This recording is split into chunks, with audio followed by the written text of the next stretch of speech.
Good afternoon on this lovely spring-like day in Austin, Texas.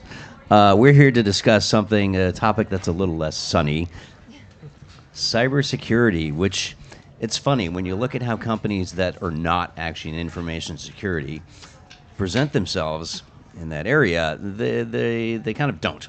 They seem to assume that we'll assume that they'll take good care of our data, and we've all learned that, spoiler alert, they won't. And that's kind of weird, so we're going to unpack that. My name is Rob Pegoraro. I'm a freelance technology journalist based just outside of Washington, D.C. We've got a talented, experienced crew of panelists here. Why don't you introduce yourselves and explain the perspective you bring to this area? Oh, you want me to go? Okay. Hi. You're up next. It's on. Hi, I'm Dr. Jess Garza.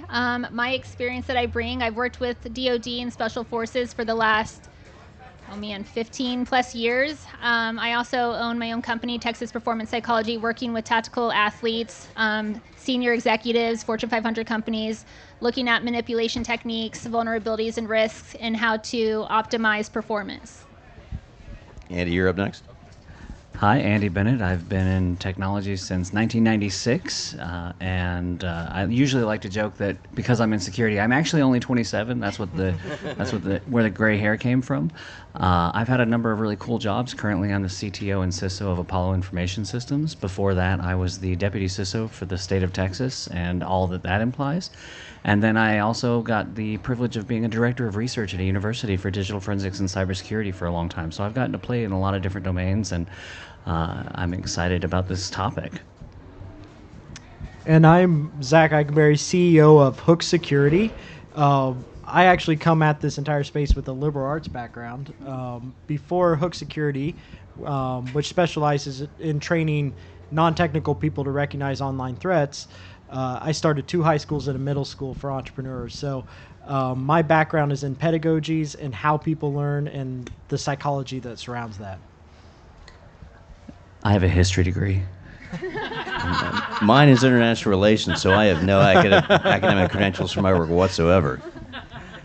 I love it. I have several. I have like 4 different degrees, PhD, 2 masters, all the things. So I'd be the least credentialed person on this stage, Yeah. actually. The joke my team made when we were reaching out to Dr. Garza was her name is shorter than the number of alphabet letters after her on LinkedIn. Look it up. Call my bluff. So I wanted to start by talking about how consumers, if they're trying to decide who's less likely to breach their data, how do they go about it? I find myself grasping for signals like, what kind of 2-step verification do you offer? Do they offer passkeys, or we got to talk about Venmo still only doing text message 2FA? That seems not good. So what are the signals you all look for when you have a choice of companies providing a service? How do you decide which choice you will regret the least 3 years from now? So I think On security grounds, not otherwise. Well, okay. That could have gone a lot more funny than it's going to now. So I think that it's difficult to make those decisions right up front, which is part of the problem. We lack the ability and the tools. It's not part of the disclosures. A credit card tells you what the interest rate is, but it doesn't tell you what the data protections are. A bank account says what the fees are if you overdraft, but not whether or not you will still be charged those fees if a threat actor overdrafts you. We don't get that information up front because it's not part of what we've been trained to provide. And there's also this other, or trained to expect, there's this other aspect, which is consumer protection is so pervasive in the United States. People take it for granted that if I sell you a product, it's probably safe. But it's safe from physical harm. It's safe from, it's not going to poison you. It's not going to electrocute you unless it's a toaster and you drop it in the bathtub, right? But they have a warning label, right? It comes with warning labels, which is why I brought that up.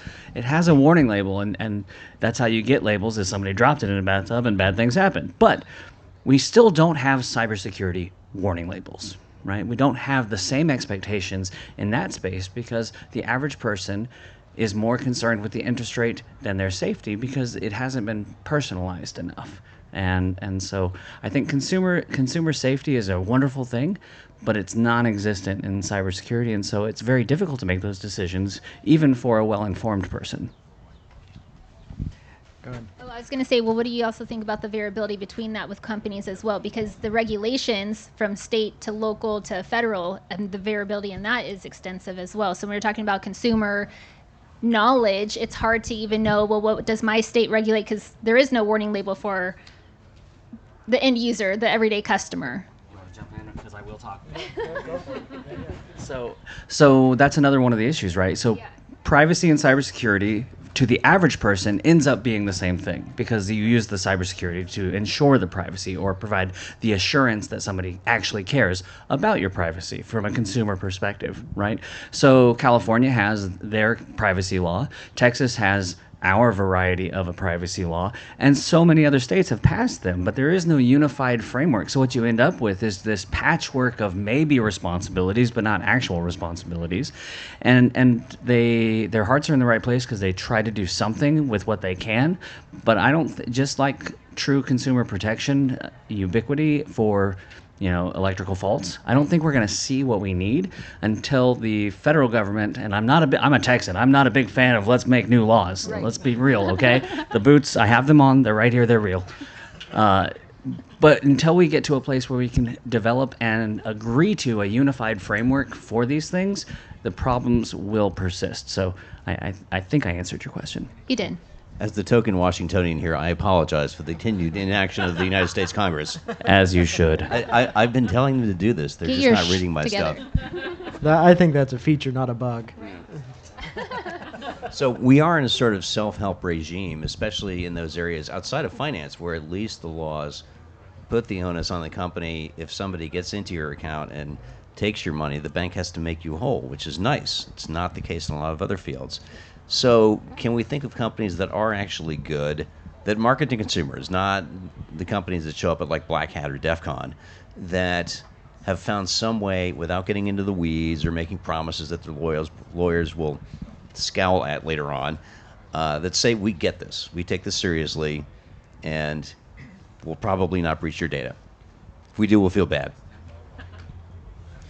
Well, I actually don't think that's common at all, as it were, and I think that's you're asking for the exception, and I'll talk about the rule. And the rule around disclosures right now might actually just break down in the ability for the audience or the consumer to understand what is being told to them, right? So we might have the disclosures and the mattress tags and the other warning labels right now, but we might not process those directly until we have enough anecdote. And so I think for most consumers, it's still a black box. Like, they don't know what their information is being told to them or not. There's also an issue where nudges become and notifications become noise. Mm-hmm. So every website you get on, they ask you if you want a cookie, and you just say yes. You don't know what the cookie is. You don't know what you're asking. You don't know what data is being released, because it's just noise to you. It's staying between you and the thing that you're trying to accomplish. And so when companies sit here, there might be a number of good-natured companies out there, and I'd like to think we're one. We still struggle with finding ways to help that consumer understand what's happening to their data or not in a way they can digest. There's also an apathy that has developed, just like you just say yes to the cookies, right? That apathy is born of you have no power to do anything about it, right? So how many of you in the audience here have had your identity or credit card information stolen? Everybody's hand goes up. If you have a credit card, it has been stolen. If you've had it for more than 3 years, at some point your information has been stolen. If you didn't know that, I'm so sorry.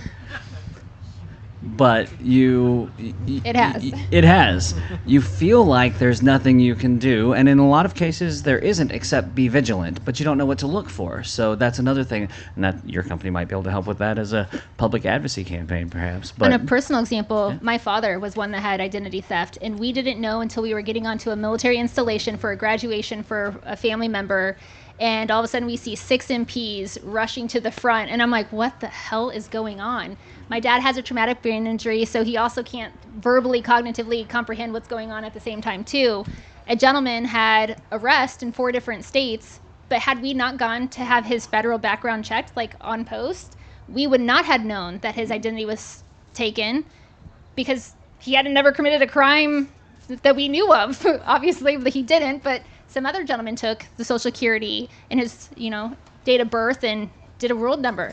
But till this day, we're still having to make sure that we have those documents on hand in case that gentleman, well, not gentleman, in case that man ever You were did gonna something say again. asshole, right? I was about to. I was trying to. I like to call You know them what? bad guys. Right, the bad guy does anything again, because no matter what, we're constantly having to play catch up for what he's doing. Like my parents got denied loans to do houses and cars because of the impact, but you just don't know like how often you're supposed to screen on a federal background check, or you do the credit card background checks, but that doesn't look at criminal activity. I love surveys. In the audience, how many of you know how to run a federal background check on yourself? I rest my case. No hands were Apply raised. for global entry. Does that work? Apply for global entry does help. It is a start, right? But again, the average person whose don't. information is being transacted by criminal enterprises has no idea how to do these None. things. But you can freeze your credit. You can go through your credit cards and get access through whatever credit watch service, because they all offer it now. And by the way, so here's one of those trust things, right?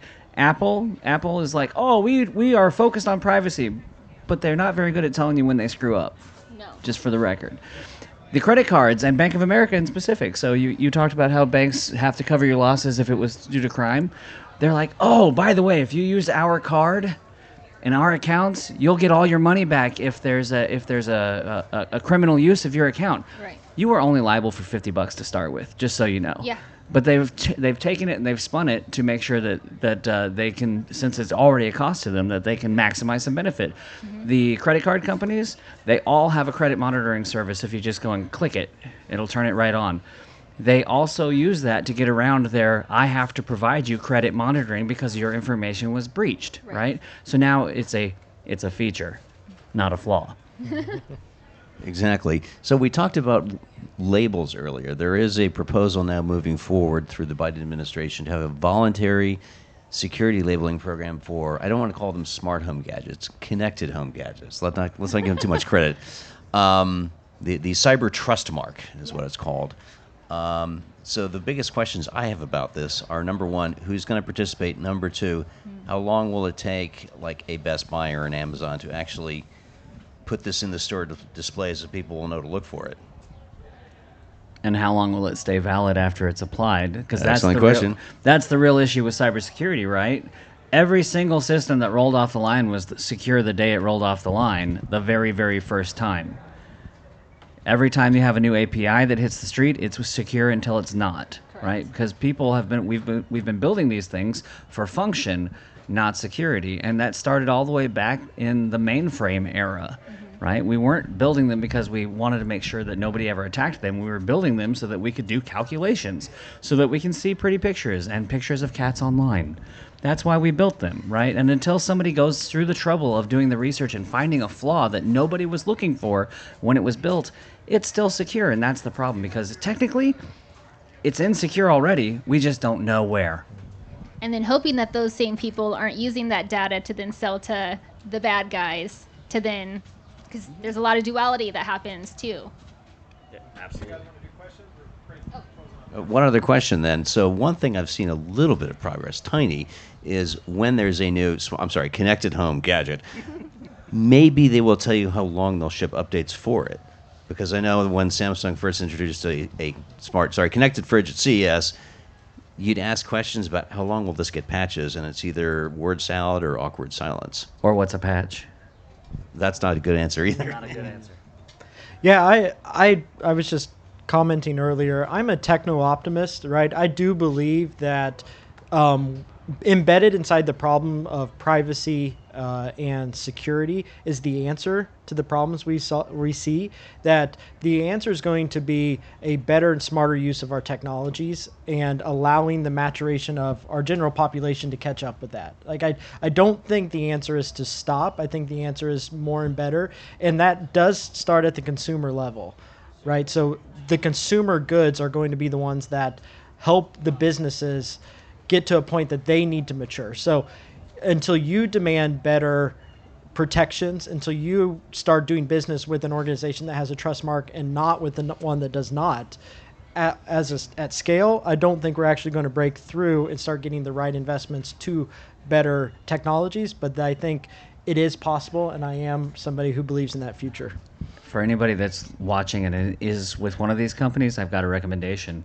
Just flip one thing in your model for delivery, and you can raise your hand and say, we start with security, and that is ship your home router, ship your software, ship whatever it is you sell that is connected or supposedly smart with all the features turned off, and make your consumer turn them on one by one, knowing what they turned on. Yes. Ship it unconfigured or configured to off instead of on, so that people know what they turned on instead of just plugging in and saying, cool, the one thing I bought it for works. I'm just going to add to that. Then that also, all the organizations that are being trained from top down, like your mid-level, lower-level employees, they don't understand truly what that opt-in feature is. Even if you're going out shopping, your emails that's getting pushed in, pushed out, whatever. I just had an experience too where some lady's like, oh, she's opt out, but opt her back in. I'm like, what? You didn't even ask first. I'm opt out for a reason. But then I waited until she was done. I said, well, what did you opt me in for? And then she was like, oh, it's just your email for the receipt. I'm like, no.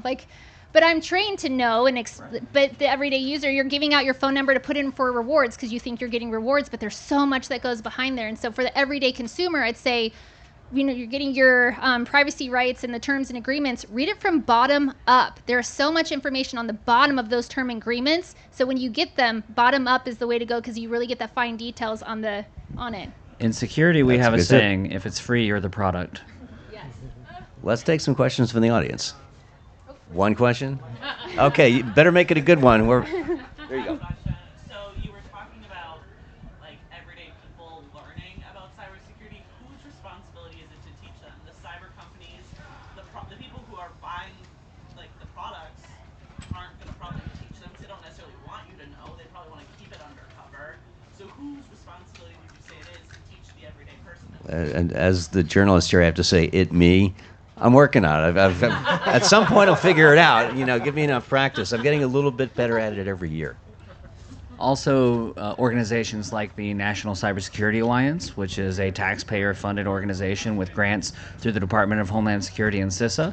CISA is the cybersecurity agency for the country, but those types of organizations are also part of their entire mandate is to be part of that solution. And so when you see a poster for National Cybersecurity Awareness Month, which is October, pay attention and point your friends to it. Say, hey, this is one of the months that actually matters. This isn't Spaghetti Month. All right. Thank you very much. Thank and you. Thanks for showing up.